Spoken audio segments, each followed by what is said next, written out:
ada nggak sih Bu peninggalan dari kerajaan itu sampai sekarang yang ada selain ini?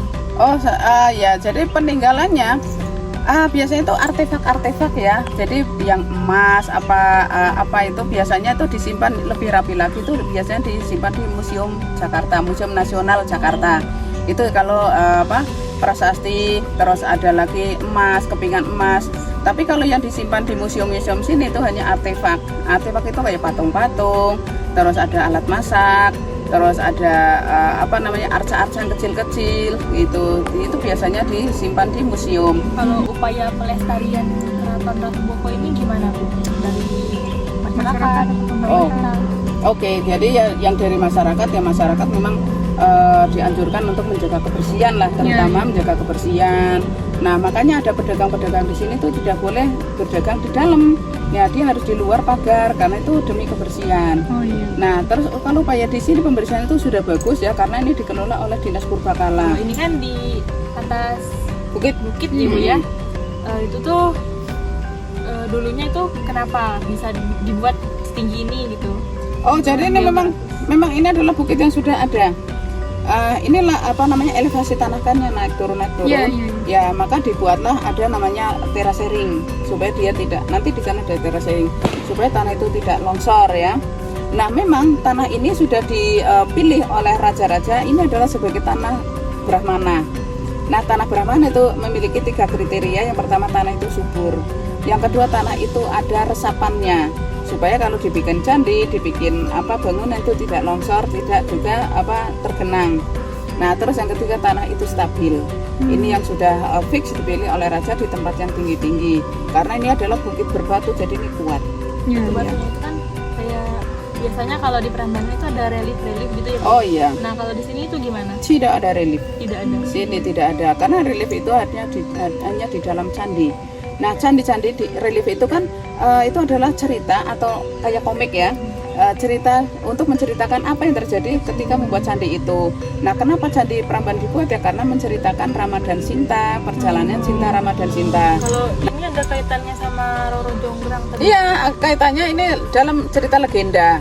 Nah, dalam cerita legenda Roro Jonggrang itu punya rumah di sini. Ini adalah rumahnya si Roro. Nah, Roro Jonggrang punya ayah yang bernama Ratu Boko. Nah, Ratu Boko punya istri yang bernama Nyi Dewatasari. Jadi Nyi Dewatasari, Ratu Boko, Roro Jonggrang itu ayah ibu anak ya. Nah, dia punya rumah di sini. Dan Ratu Boko itu dibantu oleh patih, yaitu patihnya namanya Patih Gupolo. Nah, terus lalu nanti ada prajurit, ada tentara, ada ada para emban ya. Emban tahu? Emban itu ajudan wedok ya. Ya, terus ya pokoknya keluarga kerajaan lah. Nah, dulu kenapa ada cerita tentang Roro Jonggrang dan Bandung Bondowoso? Nah, jadi ceritanya gini. Dulu di Jawa Tengah itu ada 2 kerajaan. Yang pertama adalah Kerajaan Boko di sini, yang kedua Kerajaan Pengging yang ada di Boyolali.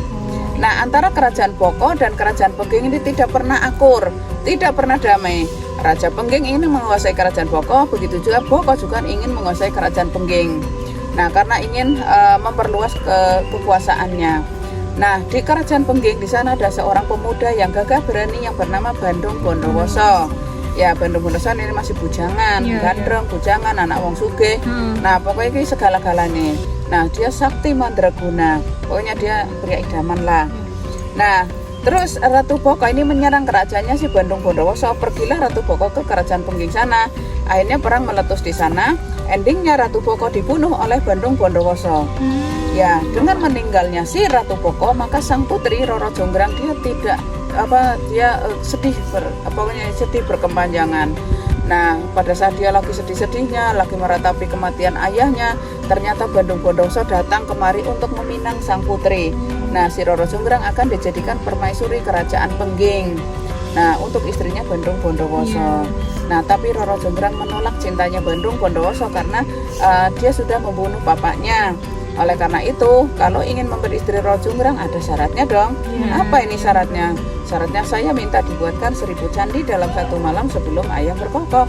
Ya, baiklah. Nah, akhirnya Bandung Bondowoso dengan seluruh kesaktiannya tuh mengundang jin-jin. Nah, Bandung Bondowoso sebenarnya punya ilmu untuk menundukkan jin. besti-bestinya itu jin semua. Ya zaman dulu nggak ada kalian, jadi ya sudahlah bestinya sama jin. Nah terus si jin itu kan dia punya apa ilmu-ilmu ya. Nah ilmunya itu ditransfer kepada si Joko Bandung atau Bandung Bondowoso, maka menjadikan Bandung Bondowoso ini seorang sakti mandraguna.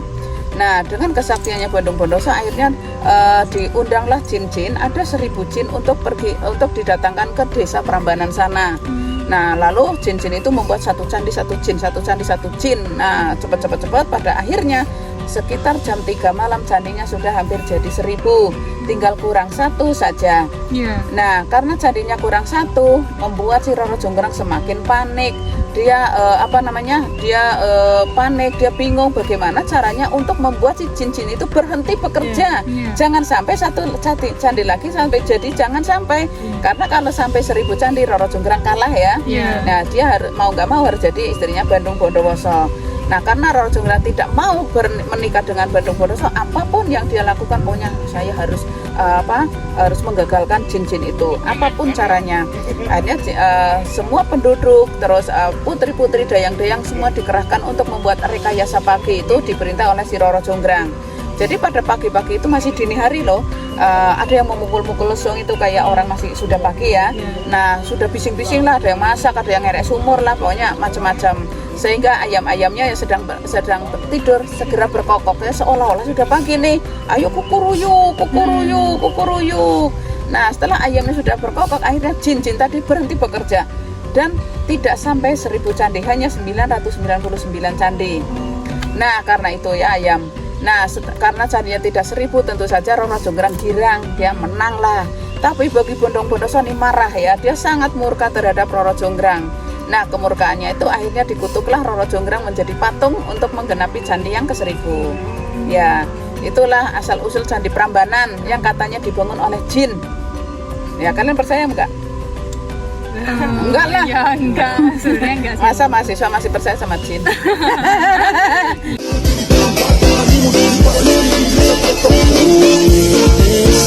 This